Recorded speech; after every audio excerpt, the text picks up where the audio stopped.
Independence দেওয়ারই ব্যাপারটা, তাদেরও তো দায়িত্বের ব্যাপার আছে। পুলিশ হলো সবচাইতে ভাইটাল ইনস্ট্রুমেন্ট বা ইন্টারনাল অ্যাডমিনিস্ট্রেশনের জন্য এবং নির্বাচনের জন্য, সেটা করা দরকার। কীরকম হয়েছে জানেন, এইবার কিন্তু মানুষের এক্সপেকটেশন অনেক হাই, বাট পলিটিক্যাল পার্টিগুলোর বিহেভিয়ার তার সাথে যাচ্ছে না। That is the reality.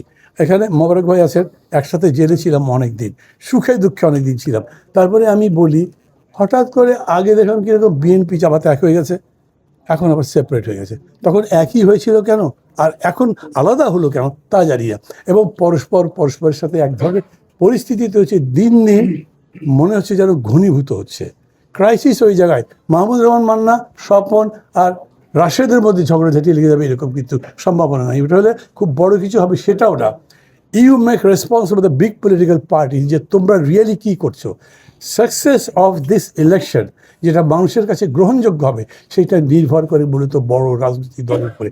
তার সামনে আমি তো দেখছি এই গভর্নমেন্ট সবাই, ইলেকশন কমিশন তো আবার এই গভর্নমেন্টের কাছে অনেকটা সারেন্ডার করার টাইপের। অবশ্য কারণ একটা আছে, যেমন আমিও প্রফেসর ইউনুসকে এত বেশি সম্মান করি, খুব পেটের মধ্যে আসে তখন ক্রিটিসাইজ করি, নাহলে করতে চাই। হি ওয়াজ মাই টিচার।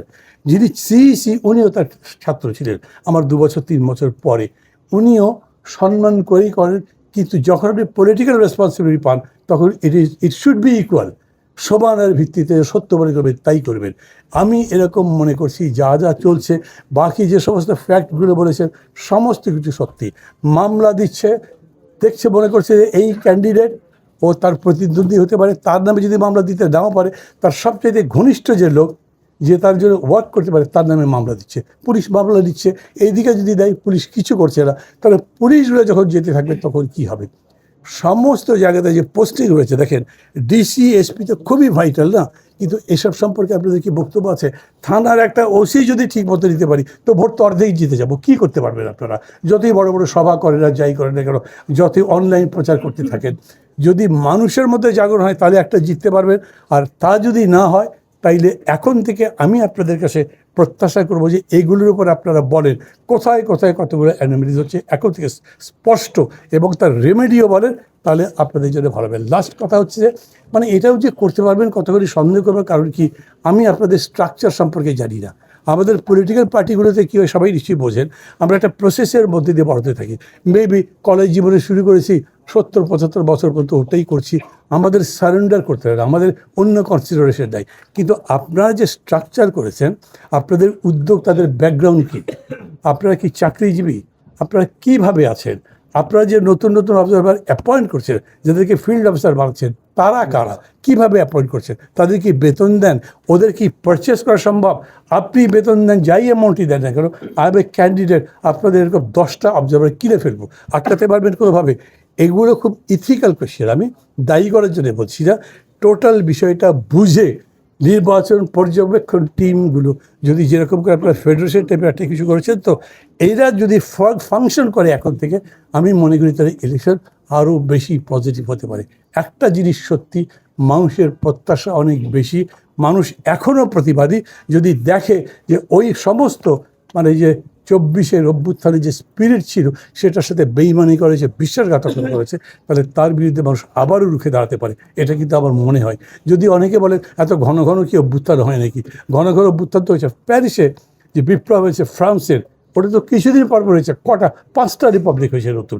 বাংলাদেশেও যদি এরকম হয় যে ওই রকম জুলুম চলছে, আর তার বিরুদ্ধে আমরা সব নীরব থাকি, আমি দেখছি অ্যানোমালিজ হচ্ছে, দেখছি আইন ভাঙ্গা হচ্ছে, কিন্তু কিছু করছি না, কোনো সোশ্যাল ফোর্সও নাই, পলিটিক্যাল ফোর্সও নাই, তাহলে মানুষ মিয়ে যাবে।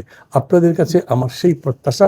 আর আপনাদের অন্য কোনো রকম চ্যালেঞ্জ আছে আমার মনে হয় না। ধরেন, আমি খুব সিনসিয়ারলি চাই যে এই রকম নির্বাচন পর্যবেক্ষক দল আরও বেশি করে হোক, কিন্তু তাদের পর্যবেক্ষণ যা সেটা অনেস্টি করুক, এবং খুব সাহসিকতার সাথে সবার সামনে সেটা প্রকাশ করুক। কিন্তু এইটা দেখিয়ে দিয়ে পর্যন্ত এই দেশে খুব বড় ইতিহাস হয়েছে। ধরেন শামসুজ্জোহা সাহেব রাজশাহী ইউনিভার্সিটিতে 69-এর আগে যে জীবন দিয়েছেন একজন শিক্ষক, এই ধরনের সর্বশেষ যেটা আমরা আবু সাইদকে দেখলাম আছে। কিন্তু কিছু কিছু লোক আছে, সোকাল সিভিল সোসাইটি, কিংবা মনে করেন যেটা এই নির্বাচনের পর্যবেক্ষণের কমিটি হয়েছে, এরা হলো সেই ধরনের সিভিল সোসাইটি যারা খুব সিভিল, ভদ্রলোক, সুবোধ বালকের মতো। ওখানে গোলমাল হয়েছে, ওটা তো আমার দেখার বিষয় নয়, আমি আমার কাজ করছি। এবারে ড্রয়িং রুম ইন্টেলেকচুয়ালিজমের মতো। এখন পৃথিবী হলো পাবলিক ইন্টেলেকচুয়ালিজম।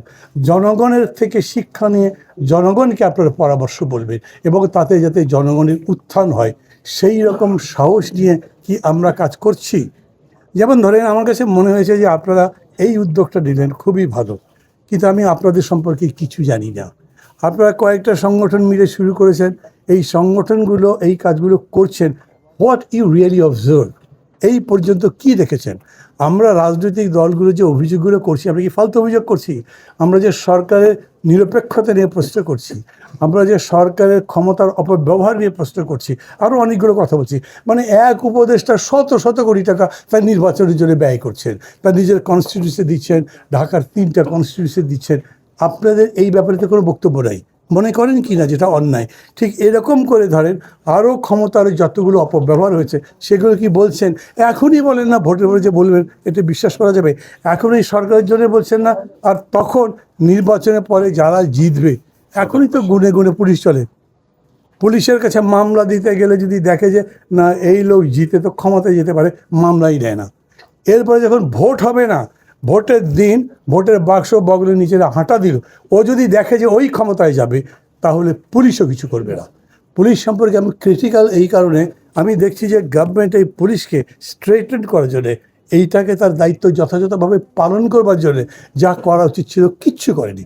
2বার প্রফেসর ইউনূস তাদের সাথে বসেছেন, তাদের বলবার কথা ছিল, দেখো এত বড় একটা অভ্যুত্থান হয়েছে, অনেক ঘটনা ঘটেছে, তোমাদের উপর একটা ট্রমা তৈরি হয়েছে, পুলিশকে পিটিয়ে মানুষ গাছে লটকে রেখেছে, ভয় হয়তো পাচ্ছ, কিন্তু আমি তোমাকে অ্যাসিওর করছি এরকম ঘটনা আর ঘটবে না।